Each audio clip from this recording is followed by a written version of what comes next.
My name's Natan Furtado, and I'm a collaborative artist and designer. In my studio practice, I often try to develop collaborative technologies which get used and reused and remade in different pieces of art that end up being for public or community or institutional use.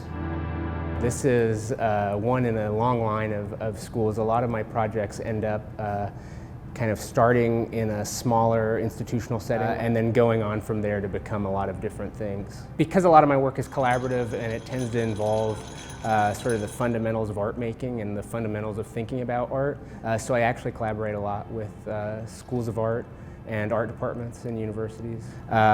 Some of the technologies that I've created have gone on to become parts of arts fundamentals classes at different universities as well, so my work sort of tends to go in and out of being part of institutions of higher learning. So then I go here and I say, full screen projector preview, to that please.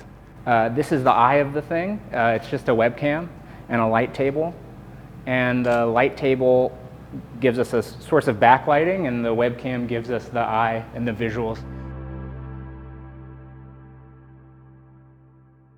I'm Kathy Spitzoff, and I'm an associate professor. I teach graphic design and computer art, typography, history of graphic design, and I am presently the chair of the art department, and I've been here 20 years. So this program is new. It was a long time coming because we applied for different types of grants, actually maybe 5 years. But after the pandemic, there was some special initiative. It was called the Strategic Opportunity Grants. And the School of Liberal Arts and Business applied for one and received one for an artist in residency program. So the first one was last fall, and that was the music department, and their artist was Lisa Marie Simmons, who is a poet and musician. And then this spring was the art department's turn. So we put out a call for artists. We used a platform, a digital platform called Cafe, that puts the word out that this residency is available. We scheduled ours to be 8 weeks. So we had it for 8 weeks. And we received many applications. We had to go through all of them, and we decided upon this artist to come. We purposefully wanted the artist in residence to be not teaching, but to be holding an open studio that invited our art students and students from other departments to interact and be part of this artist's work, and that's why we chose Natan. So he structures his project so that everyone can come in and become part of the project. His philosophy is sort of to keep things very simple and very accessible. And he invites people to bring meaning. As a matter of fact, when students came into his workspace to take part in the project, they were asked to bring some object that is meaningful to them in some way. And he considered it an offering, and it became part of the video. One of the things that I've absolutely loved about my time here is working with my 3 student interns, Victoria, Bird, and Clayton. And what was really wonderful about my time with them here was we really co-created all the pieces together. And that was a really different experience from having me at the top and having interns doing my bidding at the bottom. What that allowed me to do was really learn how to let go. Even though I do make collaborative art with Bird and with Victoria and Clayton, we managed to actually figure out a way where we could co-create, and it's much better and it's much bigger because of that.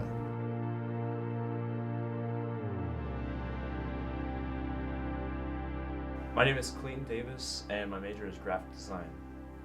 I'm Bird Wallace, and I'm a digital and studio art major. My name's Victoria Hallenbeck, and I'm a digital and studio art major.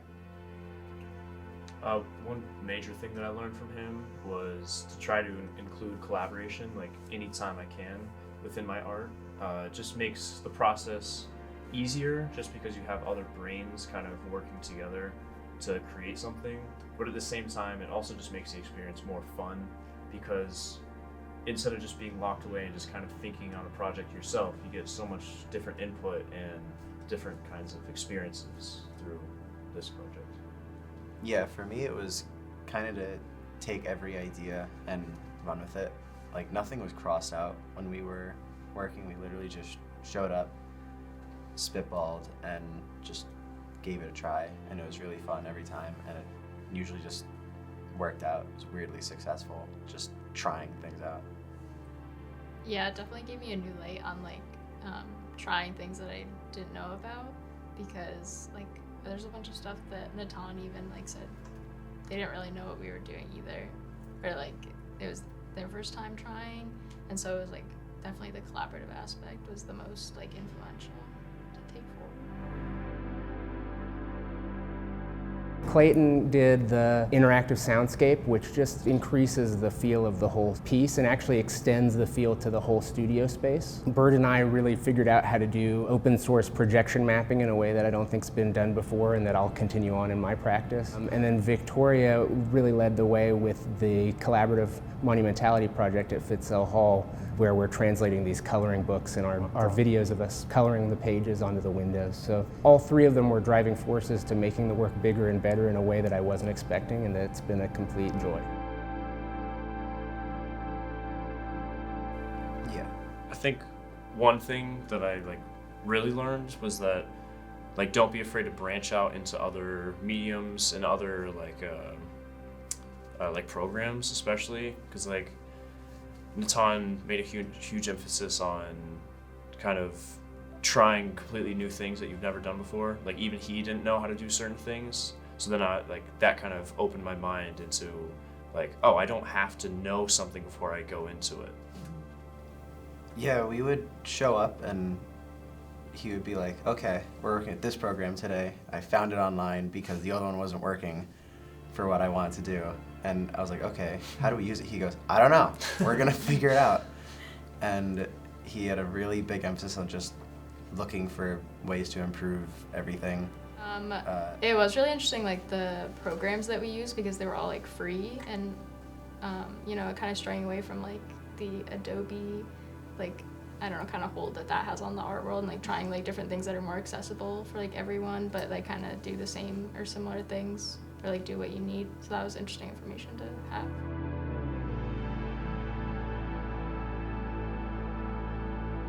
I actually found the open call for the program here at SUNY Oneonta online right as I was starting to think about, well, how do you make sculptures that are interactive in real time but use digital means to let you touch things?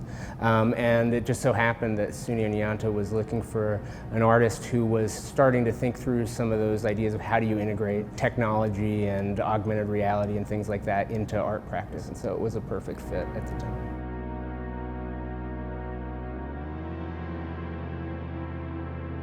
Yeah, I think the Arts in Residence program is also really good because a light projection as a medium I've never even heard about before Natan. So it just brings in so many different ideas and values into the department that are lacking, I feel. We don't really have any courses here that like focus on anything that Natan was working on, so it's kind of like, you know, instead of just like meeting an artist that like works as an artist, which is always like interesting, it's like completely different than anything we've ever seen before. This is something that brings experiential learning, prepares students for careers, and it just enhances the entire SUNY experience. It's especially important for the colleges that are not near an urban setting. We're in a pretty rural area here, so it's not easy for the students to get to art galleries and museums or to visit areas where there's a lot of artist studios. So this is bringing that experience to the student. It needs funding because it rounds out the educational experience. We cannot just teach students how to have skills without teaching them how to attach meaning to the skills and how to attach connectedness to other human beings.